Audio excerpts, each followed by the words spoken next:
What if Deku was the son of Mirko? Chapter 4. 8:40 a.m. Hi. Izuku walked through the massive metal gate that stood connected to a wall that surrounded the entire school. On it was a sign that said High School Entrance Exam Location. An almost skyscraper-like building shaped like an H on all sides loomed over its surroundings. 3 concrete arches stood in front of the gate as people walked through the entrance. Bricks lined the walkway to the entrance with grass, bushes, trees along with a few stone statues that surrounded it.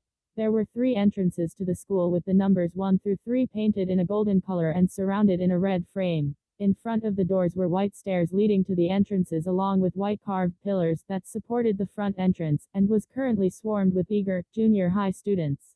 As Izuku was nearing the doors, he examined his competition and was observing his surroundings to get an idea of the area around the school, so he could navigate it easier when he actually became a student at UA. But his observations and thoughts came to a close as a familiar voice came from behind him. "Move out of the way, you damn bunny boy." Bakugo yelled as he walked a straight path towards Izuku. Izuku wasn't surprised by the approach his one-sided rival gave him. For some reason Bakugo hasn't tried to fight him for the past 10 months, or even tried to speak to him, for that matter.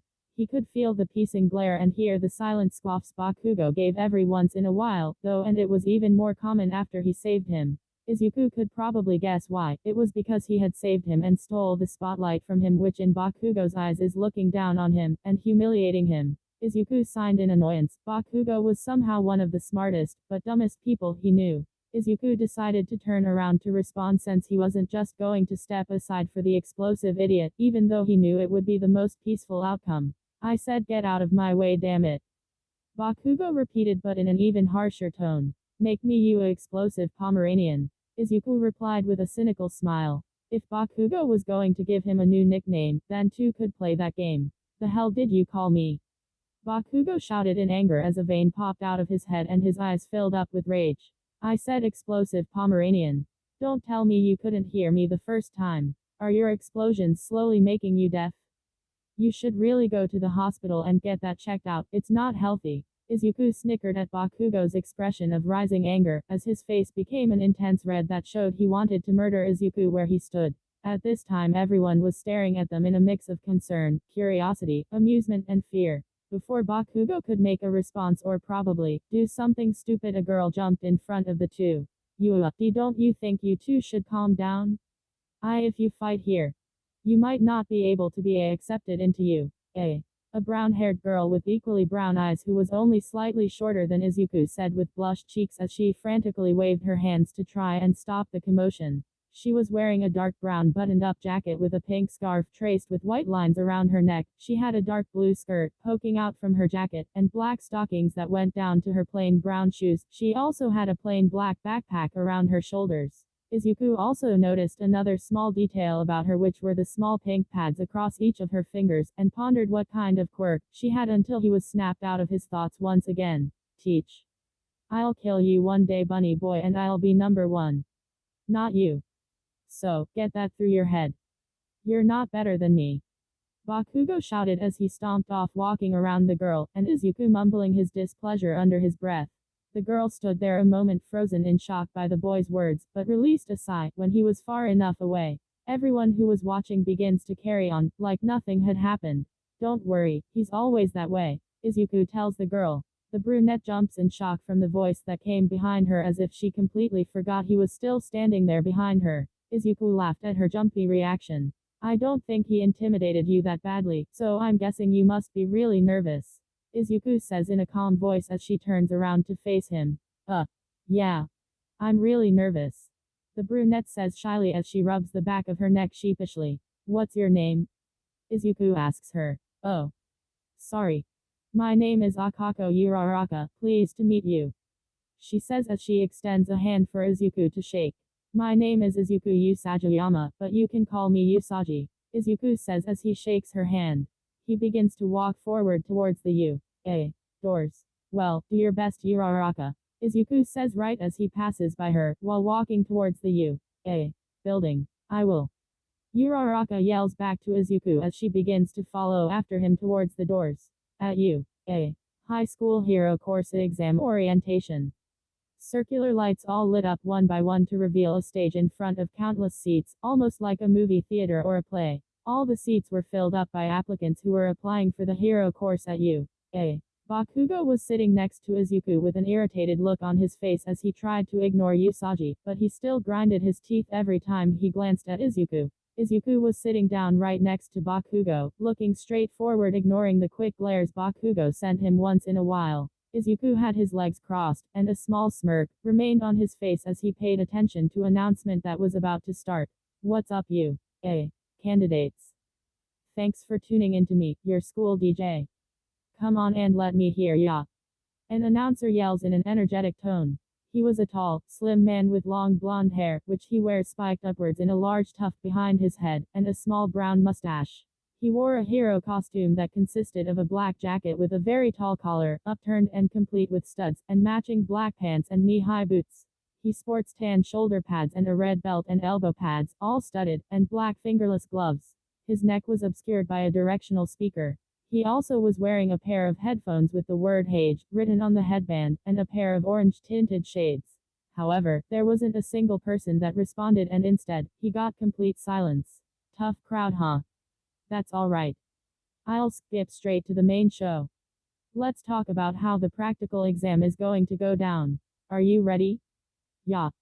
The loud blonde yelled with just as much enthusiasm, but yet again the room was filled with complete silence. So, this is present Mike, huh? He doesn't seem like much, but he would be a real pain in the ass if I fought him. His quirk would counter mine pretty well due to my rabbit ears. I should keep that in mind for future reference. After all, compensating for one's weakness is basic strategy. Izuku talked in his mind as he closely examined the teacher. Like your application said, today you rockin' boys and girls will be out there conducting 10-minute mock battles in super hip urban settings. Grind your loins, my friends. After I drop the mic here, you'll head to your specified battle center. Sound good? Mike continued to announce. A picture of color-coded boxes popped up on a huge screen behind Present Mike, displaying the letters A through G on each one. I see. They're splitting us up so that we can't work together with friends. Bakugo says quietly as he examines the card in his hand that said Section A and glanced over towards Usagi's card that said Section B. Ha. Yeah, too bad. Don't miss me touch much while we're apart. Izuku whispered over to Bakugo with a hand cupped over his mouth to cover up his mischievous smirk as if he were trading a secret. Bakugo started to grind his teeth even harder than before, with a vein popping out of his head again. Okay, let's check out your targets. There are 3 types of fox villains in every battle center. You'll earn points based on their level of difficulty, so better choose wisely. Mike says as the large screen behind him shows a robot worth 1 point that rides on one wheel and has big arms to balance itself and attack. The 2-pointer looked like a scorpion except it had 4 legs instead and a long neck, then a big bulky robot with what looked like missile launchers on itself that was worth 3 points. Your goal in this trial is to use your quirk to raise your score by shredding these fox villains like a mid-song guitar solo. But check it. Make sure you're keeping things heroic. Attacking other examinees is a no, ya dig. Mike explains more as the screen behind him shows what looks like a video game variant of himself eliminating robots and collecting their points like coins depending on each robot's values. Excuse me, sir, but I have a question. A tall boy with blue hair and eyes with rectangular angled eyebrows spoke up. He was wearing a beige school uniform with a white shirt underneath and a blue tie that was striped with a lighter shade of blue. He also had glasses with square lenses. Hit me. Mike yelled as he pointed in the boy's direction while a spotlight shined directly on him. On the printout, you've listed 4 types of villains.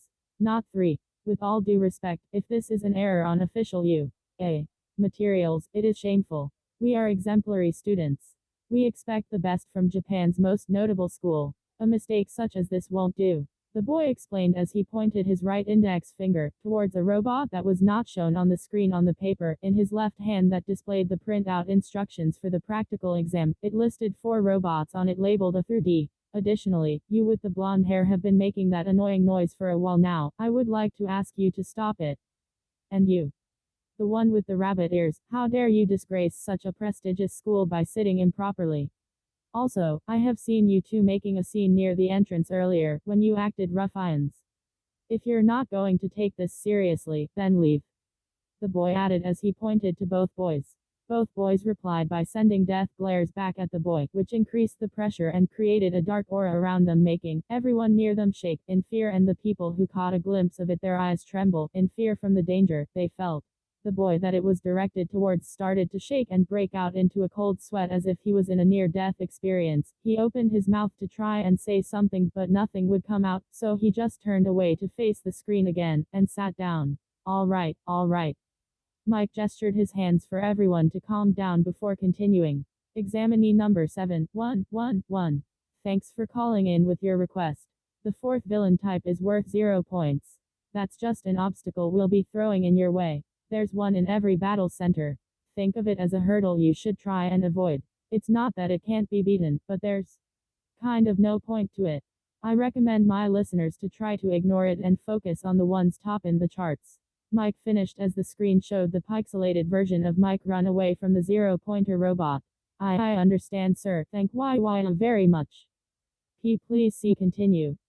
The boy said, trying to contain his composure but was still shaking, and tried to readjust his glasses that had loosened due to the shaking. The spotlight turned off so that it was no longer shining on anyone. No, you idiot. They wouldn't put a giant-ass robot in the area just for you to avoid. There's definitely another reason, but I don't think it's possible for that stickler to think outside of the box. I hope everyone else isn't as close-minded. Izuku spoke in his mind as he started to use his ears to listen in on people's murmurs. Oh, I get it, it's like an obstacle in a video game. The whole thing is like a video game, huh? These idiots are doomed. Izuku deadpanned and his ears drooped for a moment in disappointment. That's all I got for you today. I'll sign off with a little present. A sample of our school motto. As General Napoleon Bonaparte once laid down, a true hero is one who overcomes life's misfortunes.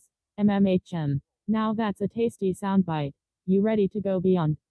Let's hear a plus ultra. Good luck. Hope you practiced more than hitting just books. Mike finishes his presentation. At U.A. High School Battle Center B.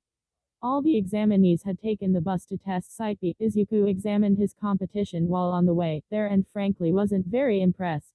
There were only 2 people there he somewhat recognized, Uraraka, who had to have some sort of quirk that used physical touch with her fingers, and the annoying blue-haired boy, who had thrusters sticking out of his legs which made Izuku guess it was some kind of speed quirk. When they arrived, they were at an enormous fake city, filled with buildings and trees. There was a tall, concrete wall surrounding the fake city, and an enormous brown wooden door that stood towering over all of its onlookers. Everyone was wearing clothes they were comfortable in, which was mostly regular outfits you would see on a daily basis. Izuku himself had decided to wear his workout clothes for flexibility. He had a black tank top with matching black basketball shorts that had a white stripe on each side and a regular pair of black tennis shoes with a white stripe that went over the front of both shoes. Izuku wasn't an idiot, and he did not want to ruin his favorite shoes a second time. This is nuts. It's like a whole city. Can you imagine how much it cost to build this? The students were all marveling at the fake city while the more serious applicants stretched to prepare for their upcoming battle. As Izuku stretched, he was listening intently to people's conversations to try to understand anyone's quirks and for anything that would signal the battle to start. He glanced over at Uraraka to see if he could figure out what her quirk was by examining her hands, but she was currently patting herself for reassurance, so he couldn't get a good look at her palms. Suddenly a hand came down towards his shoulder, but he caught it without looking with his left hand. The person who had tried to grab him was the blue-haired boy, and he was completely shocked that the rabbit boy had somehow sensed him coming and reacted so quickly that it was like he never even saw the hand move from his side. But before the boy got to say anything, Izuku took off at a speed that even surprised the blue-haired boy. Everyone was shocked and confused on why the rabbit boy had suddenly dashed for the door which had just started to open. Izuku squeezed through the door that had just started to open, so that he could get a head start on all the dumbfounded applicants. Hey. That guy is cheating. Doesn't that disqualify him? Wasn't that the guy who almost started a fight the moment he stepped in the U.A. gates? Oh man, what a nutcase. What are you doing? There are no countdowns in a real battle. Follow that rabbit kid. Mike yelled from on top a large concrete pillar. After everyone had regained their composure, they immediately started to run towards the open doors, but only to be shocked again as they realized dozens of robots had already been wiped out and the rabbit boy was nowhere in sight, so he must have moved on already. The group of applicants immediately split up to go search for robots on their own sections. Meanwhile, somewhere deep in the fake city, Izuku was having the time of his life. He got to use his quirk to its full destructive power, and let loose on any tin can he wanted to take a swing at. He was wearing a smile that didn't seem like it would belong to a hero, but yet it was the signature smile of his mother. There were 3 robots in front of him while he was dashing forward on all fours like a wild animal. 2 of the robots were 3-pointers, and 1 was a 2-pointer. Target acquired. The robots said in synchronization as they all charged at Izuku. Izuku leapt off of the ground, and slammed straight through the 2-pointer, making a wide hole straight through the middle of its body, making it look like it was hit with a massive bullet. Izuku's momentum kept carrying him through midair as he swiped his leg downwards into the back of one of the 3-pointers, shattering it to pieces. The third robot sent fake missiles at Izuku, but Izuku ended up kicking them all back in rapid succession, which ended up destroying the robot they originated from. After this, Izuku immediately began to run on all fours again to search for more targets. Not far off there was a dark room, only lit up by a large screen that showed many different cameras focused on different applicants. Clearly, the examinees have no idea how many villains are present, or their locations. They have limited time, must cover a vast area, and hunt down every last target. A voice said in the room. Some use information gathering abilities to plan out strategies. A large applicant is shown using multiple limbs to make things like eyes and ears, while others rely on speed to pull ahead of their peers. The camera zooms in on the blue-haired kid, from earlier skidding to a halt. Of course, remaining calm under pressure can be a huge advantage. The camera looks at a blonde with purple eyes posing for the camera as he had just finished destroying a robot with a laser, as can pure power and combat ability. The camera zooms in on Bakugo standing on a pile of robots. The most successful students use a combination of all these tactics. They're the ones who rack up the highest scores. A camera zooms in on Izuku, who was dashing through the streets tracking down the robots with his ears and smashing them to pieces with a smile on his face. A silhouette of a woman smirked proudly in the background as they watched Izuku. I'd say this group looks promising, said a random teacher in the room that was inspecting the different students. Well, there's still plenty of time before it's over. The real test has yet to come. Let's see how they react, a man says as he opens up a glass case and pushes a red button. An enormous cloud of dust springs up from the center of the fake city, as if a giant explosion just went off. Everyone looks in shock and fear at the enormous robot that plowed through the street and destroying the buildings around it in the process. The entire city rumbled with its weight as it trekked along the cityscape. Everyone ran away once they realized what was happening, everyone except for one. While everyone ran in the opposite direction of the behemoth, Izuku jumped from building to building, going directly towards it. He didn't care if it was worth 0 points or not, he was going to destroy this thing for the hell of it. As he approached, he suddenly heard a plea for help below him. Izuku stopped in his tracks on a building near the giant robot. He looked down and spotted Uraraka buried under some rubble, desperately trying to use her quirk, but she was too exhausted. Izuku looked at the robot, and then back to Uraraka. He knew he didn't have time to take on the robot and save the girl. The robot could cause some debris to land on her or something while he was fighting it, but he had less than 2 minutes left, so if he saved her, he probably wouldn't have time to take it down. He knew since this was a test, more than likely they would stop the robot before it got too close, but it still bothered him that the so-called hero applicants all ran away only caring for themselves. Flashback from 8 years ago. Izuku remembered a time when his mother had taken him with her on a hero mission. He was 7 years old and he clung to his mother's back as she jumped from building to building. At first, he was scared, but then, he started to think it was fun going up so high. It had felt like he was free, almost like a bird. Higher. Higher. Izuku shouted gleefully. His mother smiled at this and jumped even higher. Having fun there too? Mirko asked in a teasing tone. Yeah. But one day I'll jump even higher. Izuku told him mom with determination and confidence. Mirko just laughed at this and little Izuku pouted at her for laughing at him as he puffed up his cheeks to show his disapproval. Don't worry, Izuku. I'm not laughing at you, I promise. I was just laughing because of how much you're like me. It's almost scary and I know that one day you will jump higher than me, but it sure isn't today and you're gonna have to work hard to be able to do it. Mirko reassured him and smiled. The moment was suddenly interrupted with the sound of police sirens coming from a few blocks away. Mirko leapt in the direction of the sound and picked up her pace as she made sure to hold onto her son. When she did, After landing on a roof near her destination, she noticed it was a robbery. There were cops all around the bank, but no one could do anything because the robbers were holding a woman hostage. She dropped down behind the police car where the cops spotted her and told her in detail about the situation. Mirko nodded and handed them little Izuku. Mommy has to work, all right? So, stay with the cops, they will protect you while I deal with the bad guys. Mirko told Izuku in a soft but enforcing tone. I can defend myself. Izuku told his mother with confidence. Haha, I know you can, but you're not a hero yet, so you can't beat up any bad guys. Mirko replies. I don't understand, Mom, why can't you just beat up the bad guys quickly like you always do? Izuku asked curiously. Mirko smiles and kneels down to his height. That's because the mission comes first before anything. Saving a person is more important than beating the bad guys. I had trouble learning this myself when I first started to be a hero, but now I understand. I do love fighting, but there's more to it than that to be a hero. You can't kick your way through all of your problems. You have to use your head in tough situations and find out a solution, even if it means running away to save someone. Mirko tells Izuku as she pats his head. But running is cowardly. Izuku yells. Yeah, maybe you're right, but if I have to give up my pride to save you, then I would. Mirko tells Izuku as she rubs her fist in his hair. Mirko, they're on the move. A police officer says to Mirko. Well, time to get work. Watch carefully now, Izuku, but make sure you stay hidden. Mirko smiles and pops her neck before leaping into action. Back to present day. Izuku smiled at his dilemma. He knew what choice he was going to make anyways. He leapt down from the building and softened his impact when he landed next to Uraraka. The girl looked up in surprise, like she wasn't expecting anyone to come and save her despite her yells for help. Izuku immediately grabbed the ruble and threw it off of her with a grunt. Izuku grabbed Uraraka and out her over his back. Hang on. I'm going to jump. Izuku shouted while bending in his knees to prepare for a jump. Uraraka did as he said and held her arms tightly over his shoulders as she closed, her eyes tight in fear that one of the pieces of ruble that was falling around them would squash them. Izuku jumped away just in time to be missed by a large piece of ruble that came down at them and smashed into the ground, with a loud boom.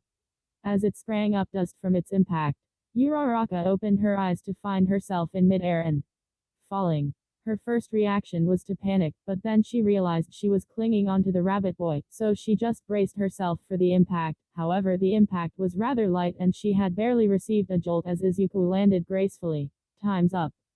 Present Mike yelled just as the alarm sounded for the end of the exam. You alright?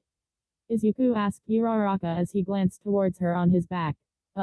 Why yeah. But I think my leg might be injured. And thanks for saving me. Uraraka said in embarrassment. No problem, after all, what kind of hero would I be if I had just left you there? Izuku said with a smile. The other applicants were staring at the two because the boy had just saved her life and risked everything. People were whispering to each other about their opinions. Why did he save her when he could have just endangered 2 lives by doing that? Why did he even run towards that thing in the first place? Maybe he was suicidal? Because there's no way he thought he could have beaten that thing. Right? They all don't get it. He had to have known there was more to the test. Maybe they also rewarded points for something that I didn't account for. The blue-haired boy thought back to when he saw Izuku jumping from building to building towards the robot, and managed to save the girl, even when he knew that the girl was nowhere to be seen with the other applicants that were running away. No. I can't think like that. I would have helped her too if this wasn't a test. The boy told himself. Is anyone injured? A short, elderly woman with gray hair styled into a netted bun with a large syringe poking diagonally out of it to the left asked as she walked into the city seemingly from nowhere. She had a notably small nose and eyes which looked as if they were closed, and a long mouth with defined nasolabial folds. She was wearing a doctor's lab coat and a dress with yellow and red vest-like designs on either side, 2 yellow buttons, and a belt with a pink or shaped buckle. She wore pink boots and had a helmet around the sides of her head, a purple-tinted visor joining it over her eyes. In addition, she walked with a cane designed like a syringe. Over here, Izuku said as he lightly jogged over to the old lady and carefully set Uraraka down in front of her. Thank you, young man. She will be perfectly fine, this is a minor injury. The old lady said as she leaned down and smooched Uraraka's forehead to everyone's surprise. What is she doing? Asked a random student who voiced almost everyone's thoughts. You're watching a school nurse in action. A boy with a rather feminine face said. Then he continued, she is the youthful heroine, recovery girl. The blonde said while introducing her with sparkles in his eyes. She is the reason why you, can hold these reckless exams. The boy finished while striking a pose that seemed to emit sparkles from his body. After everyone had changed back into their normal clothes, Usagi had chatted with the brunette a bit more and got her phone number. It wasn't that he was romantically interested in her, but he decided that he was going to give her more confidence since she seemed to be lacking it, despite doing fairly well with her non-combat type quirk. After the chat, the brunette had waved him goodbye and left towards her home, while Izuku started on a path towards his. Izuku. A voice suddenly shouted behind him, and before he could react, something tackled him from behind. He was about to retaliate, but then the person who tackled him started to rub their cheeks against his affectionately. Upon closer inspection, he recognized it was his mother. She was loving on him, which was strange since normally she just attacked him ruthlessly out of nowhere, always expecting him to keep up with her, but this was different, and he wasn't sure how he felt about it. Hey, mom, get off of me. You're weirding me out, Izuku said as he struggled to get out of his mother's grip. Ha ha ha. No way. You'll have to pry me off if you want to do that. I watched your battle at the entrance exam, and I can only say that I am proud. You kept up with your training and passed my expectations. Rumi said with a smile. Does this mean you'll be back for a couple of days to train me more? Izuku asked. Ha ha ha. No, I'll be off for a whole week. Also, instead of training, how about we do some family bonding stuff? What do teenagers like to do at your age? Maybe go to a theme park or something. Rumi said with excited and energetic tone that Izuku had never heard before. He was honestly scared and wondered if his mom had knocked a screw loose while fighting a villain, but either way he was definitely going to have an interesting week. End of chapter 4.